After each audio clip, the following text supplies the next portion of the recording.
নমস্কার, আপনারা দেখছেন ঘাটাল বার্তা আর আমি আপনাদের সাথে আছি গঙ্গাধর রায়। ঘাটালে 200 বিঘা জমির ধান পুড়ে ছাই হল। জমিতে নাড়া পোড়ানোর জেরে পুড়ে ছাই পাকা ধান। কষ্টের ফসল ঘরে তুলতে না পেরে জমিতে বসে কাঁদছেন চাষিরা। ঘটনাটি ঘটেছে গতকাল ঘাটাল থানার দন্দিপুর গ্রামে। বিঘার পর বিঘা ধান জমিতে দাউ দাউ করে আগুন জ্বলতে থাকে। ধোঁয়ায় ঢেকে যায় আকাশের এলাকা। পাকা ধান কাটার পর জমিতে পড়ে থাকা খড় কে বা কারা আগুন ধরিয়ে দিয়েছে। আশেপাশে থাকা বহু চাষির জমির ধান পুড়ে ছাই।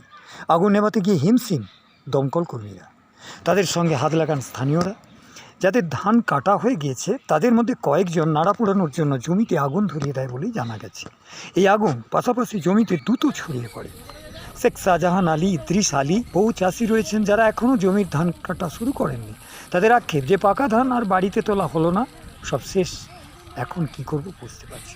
দমকল কর্মীরা এসে বলেন যে যেভাবে সমুদ্রের ঢেউয়ের মতো আগুন ছড়াতে যাচ্ছিল তাতে আমরা চিন্তায় পড়েছিলাম। মাঠের পাশেই জনবসতি আছে, মাঠের আগুন সেখানেও ছড়িয়ে পড়লে ক্ষতি হতো।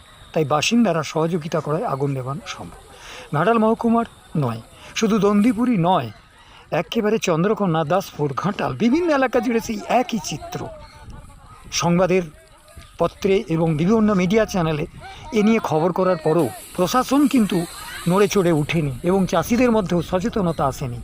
আর যে সমস্ত রাজনৈতিক দলগুলি কথায় কথায় রাজনীতি করছেন, কই তারা এসে তো চাষিদের এই ধরনের সচেতন করতে পারছেন না কেন? কিসের জন্যে? চাষিদিকে কি ভয় করছেন, নাকি ভোট ব্যাংক কমে যাবে বলে তাদের মধ্যে দুর্বলতা প্রকাশ? এই প্রশ্ন মিডিয়ার। ঘাটাল মহকুমার সহকারী কৃষি অধিকর্তা প্রশাসন নীলরতন ভৌমিক বলেন, এদিনের ঘটনাটি শুনেছি। কৃষি দপ্তর বারবার প্রচার করেও যে নাড়া পোড়ানো মাটির উর্বরতা নষ্ট হয় এবং জমির পোকামাকড় নষ্ট হয়, ইকোসিস্টেম নষ্ট হয়, ব্যাপক ফসল ক্ষতির আশঙ্কা, এটা কিন্তু চাষিরা এখনও মেনে নিতে পারছেন না বা তারা এগিয়ে আসছেন না। এ ব্যাপারে কৃষি দপ্তরও বলছে যে মাঠে নাড়া পোড়ানোর যদি সুনির্দিষ্ট অভিযোগ কেউ করে তাহলে আমাদের পক্ষে কাজটা সম্ভব হয়, আরও বেশি অ্যাকশান নেওয়ার।